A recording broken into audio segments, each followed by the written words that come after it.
पंतप्रधान नरेंद्र मोदी यांनी उपमुख्यमंत्री अजित पवार यांना वाढदिवसाच्या शुभेच्छा दिल्यात। पंतप्रधान मोदींनी एक्स पोस्ट करत अजित पवारांना शुभेच्छा दिल्या।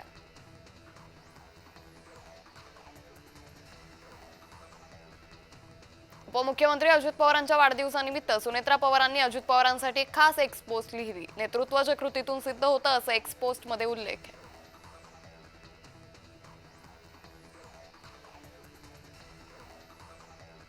उपमुख्यमंत्री एकनाथ शिंदेंनी उपमुख्यमंत्री अजित पवारांना शुभेच्छा दिल्यात। महाराष्ट्राच्या विकासाची आस असलेला संवेदनशील आणि वक्तशीर नेता असा उल्लेख करत त्यांनी शुभेच्छा दिल्या।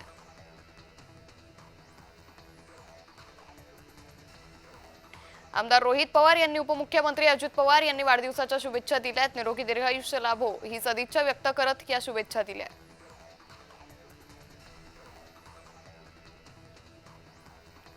खासदार सुप्रिया सुळेंनी उपमुख्यमंत्री अजित पवार यांना वाढदिवसाच्या शुभेच्छा दिल्या। त्याबरोबरच उत्तम आरोग्य आणि दीर्घायुष्य लाभो अशा सदिच्छाही व्यक्त केली।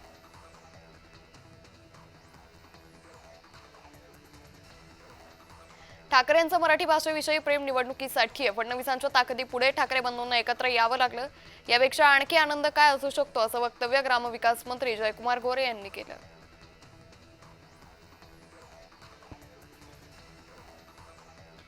नुकसान भरपाईची रक्कम शेतकऱ्यांना वेळेत मिळाली नाही तर विमा कंपन्यांवर कारवाई करा। हवामानाची आकडेवारी मिळवणं ही जबाबदारी विमा कंपनीची आहे। मंत्री नितेश राणेंनी संबंधित अधिकाऱ्यांना स्पष्ट निर्देश दिले।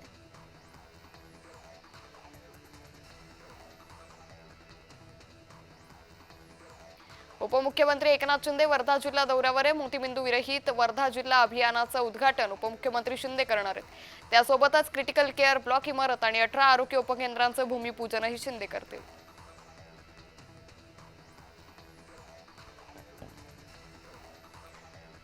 मुख्यमंत्री देवेंद्र फडणवीस आज वाढदिवशी गडचिरोलीत असणार आहेत। गडचिरोलीत विविध उद्घाटन कार्यक्रमांना उपस्थिती लावणार आहेत। त्यानंतर दुपारी हरित महाराष्ट्र समृद्ध महाराष्ट्र वृक्ष लागवड मोहिमेला उपस्थित राहतील।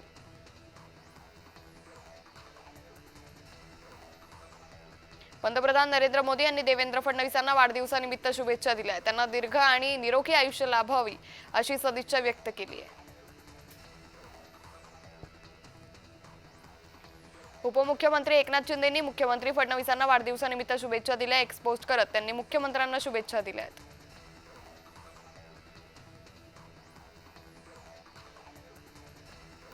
1916 या हेल्पलाईनचे टी शर्ट घालून दहीहंडी उत्सवात 1000 स्वयंसेवक तैनात करण्याचे निर्देश मंत्री आशिष शेलारांनी महापालिकेला दिलेत। रुग्णालयाच्या मार्गांचा मॅप आणि इतर नियोजन करून पुन्हा 15 दिवसांच्या आत आढावा बैठक घेतली जाणार असल्याचं बैठकीत म्हटलंय।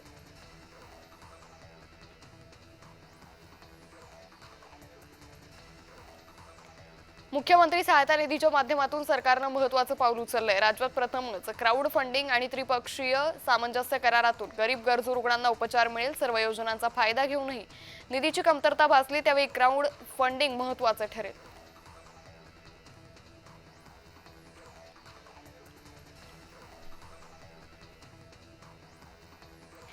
मुख्यमंत्री देवेंद्र फडणवीसांच्या वाढदिवसानिमित्त नागपूरमध्ये विविध कार्यक्रमांचं आयोजन करण्यात आलंय। मुख्यमंत्र्यांच्या दक्षिण पश्चिम विधानसभा मतदारसंघात अनेक कार्यक्रम आयोजित केलेत। महापालिका निवडणूक डोळ्यासमोर ठेवून भाजपनं कार्यक्रमांचं नियोजन केलंय।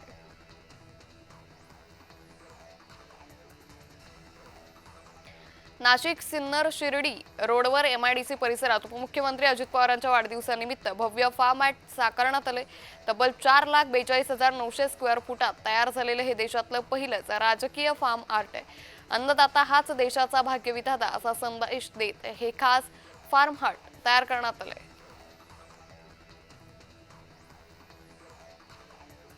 सुनील तटकरेंचा सोलापूर दौऱ्यानिमित्त शाही वाढदिवस साजरा करण्यात आला। आगामी महापालिका निवडणुकीच्या पार्श्वभूमीवर हुतात्मा मंदिर परिसरात आयोजित संकल्प मेळाव्यासाठी ते सोलापुरात दाखल झालेले। त्यावेळी वाढदिवसानिमित्त 400 किलो फुलांचा 51 फूट हार तटकरेंना घालण्यात आला।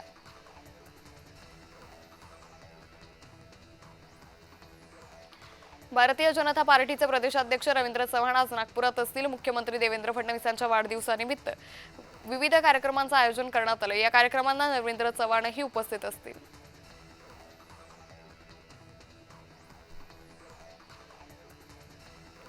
विधिमंडळ हाणामारी प्रकरणात जामिनावर बाहेर आलेल्या ऋषिकेश टकलेची कळंबोलीत मिरवणूक काढण्यात आली। हार घालून स्वागत करत ढोलताशांच्या गजरात मिरवणूक काढली। गोपीचंद पडळकर समर्थकांकडून ही मिरवणूक काढण्यात आली। गुन्हेगारीला समर्थन करणारं कृत्य केल्यानं नागरिकांनी संताप व्यक्त केलाय।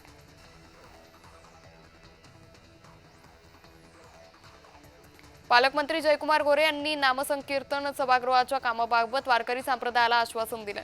नामसंकीर्तन सभागृहाचं काम 20 कोटींच्या निधीअभावी रखडलंय. ते काम पूर्ण करण्याचं आश्वासन जयकुमार गोरे यांनी वारकऱ्यांना दिलंय.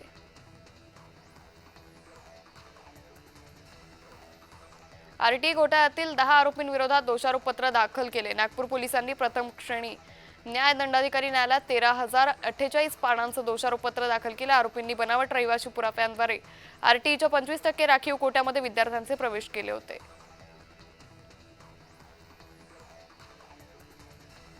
नागपूरच्या प्रमुख शासकीय रुग्णालयामध्ये कार्यरत असलेल्या परिचारिकांनी 18 जुलैपासून बेमुदत संप केलाय. आजचा बेमुदत संपाचा 5वा दिवस आहे.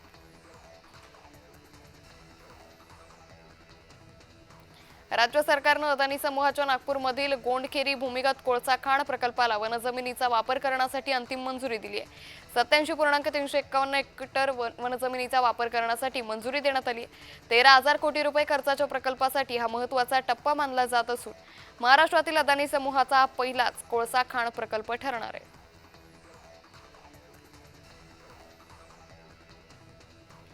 डॉक्टर बाबासाहेब आंबेडकर मराठवाडा विद्यापीठाशी संलग्न पदव्युत्तर 186 विद्यापीठ विद्या परिषदेच्या बैठकीत 26 प्रस्तावांवर निर्णय झाले.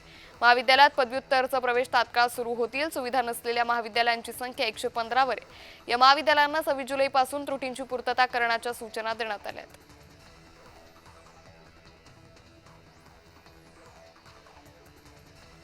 मुंबईतील कांदिवली पश्चिम येथील सेक्टर 8 चारकोप इथं रस्त्यावर उभ्या असलेल्या कारला अचानक आग लागली. आगीचं कारण समजू शकलं नाही. मात्र आगीमुळे काही मिनिटातच कार जळून खाक झाली.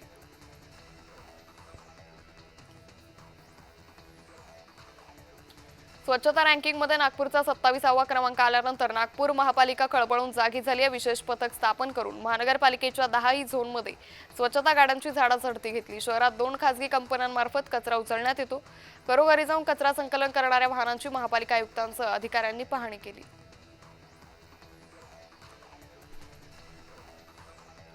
कमावत्या पत्नीला पोटगी मिळण्याचा अधिकार असा महत्त्वाचा निर्णय न्यायालयानं दिलाय. उच्च न्यायालयाच्या नागपूर खंडपीठानं हा निर्णय दिलाय. एका प्रकरणात पतीने पत्नी कमावती असल्याचं म्हणत पोटगीवर आक्षेप घेतला होता. मात्र न्यायालयानं हा आक्षेप फेटाळून लावलाय.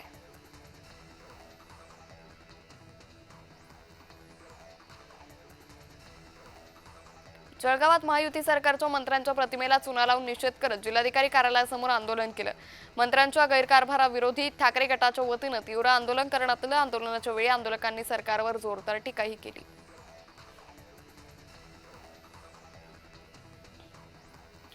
जळगावमध्ये सुरज चव्हाण यांच्यावर गुन्हा दाखल करण्यात यावा या मागणीसाठी छावा संघटनेचे कार्यकर्ते आक्रमक झालेत. जळगावमध्ये छावा संघटनेच्या कार्यकर्त्यांतर्फे आंदोलन करण्यात आलं. कृषी मंत्री माणिकराव कोकाटे यांनी राजीनामा द्यावा या मागणीसाठी जिल्हाधिकाऱ्यांना निवेदन देण्यात आलं.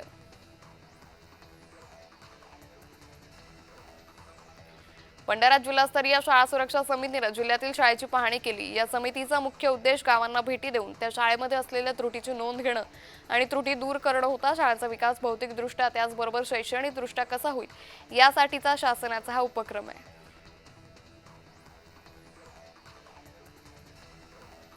शेतकऱ्यांच्या प्रश्नांवर यवतमाळ जिल्ह्यात 24 जुलै रोजी सर्वपक्षीय चक्काजाम आंदोलन करण्यात येणार आहे. पावसाळी अधिवेशन झालं तरी शेतकऱ्यांच्या मागण्यांकडे सरकारनं दुर्लक्ष केल्याचा आरोप होतोय. राज्यातील प्रमुख पक्षही या आंदोलनात सहभागी होतील.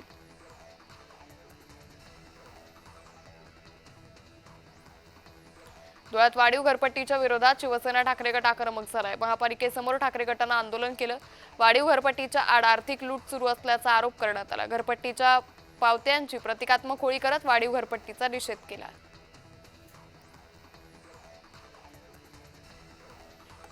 अमरावती जिल्हा परिषद आणि पंचायत समिती गट गणावर 14 हरकती आल्या. जिल्हा परिषदेच्या गटावर 13 हरकती तर पंचायत समितीवर 1 हरकत आले. 18 ऑगस्ट रोजी अंतिम निर्णय होऊन चित्र स्पष्ट होईल.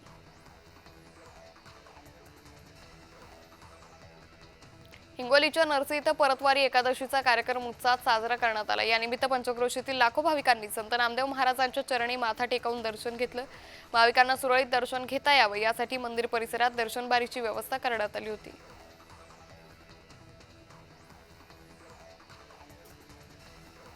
गोंदियात पोलीस मदत केंद्र, मगरडोह तसेच शासकीय आश्रमशाळा पालांदूरच्या वतीनं नक्षल दमन विरोधी सप्ताह शांतता रॅली काढण्यात आली। नक्षलवाद विरोधी सप्ताह आणि शांतता रॅली काढून नक्षलग्रस्त भागात जनजागृती करण्यात आली। पालांदूर इथं काढण्यात आलेल्या रॅलीत पोलीस जवानांसह शालेय विद्यार्थ्यांचा सहभाग होता।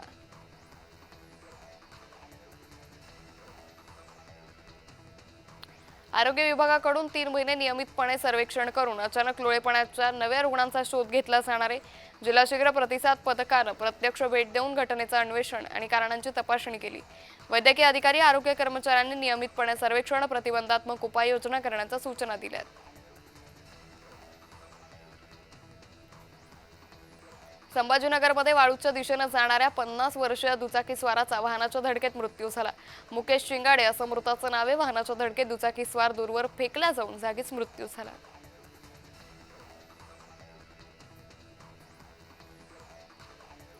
संभाजीनगर जिल्ह्यात कन्नडच्या रामपूरवाडी येथील 25 वर्षीय तरुणाचा शेततळ्यात बुडून मृत्यू झाला। सतीश जंजाळ याचा पाय घसरून तोल गेला आणि तो शेततळ्यात पडला। स्थानिक नागरिकांच्या मदतीनं सतीशला पाण्याबाहेर काढून कन्नड ग्रामीण रुग्णालयात दाखल केलं।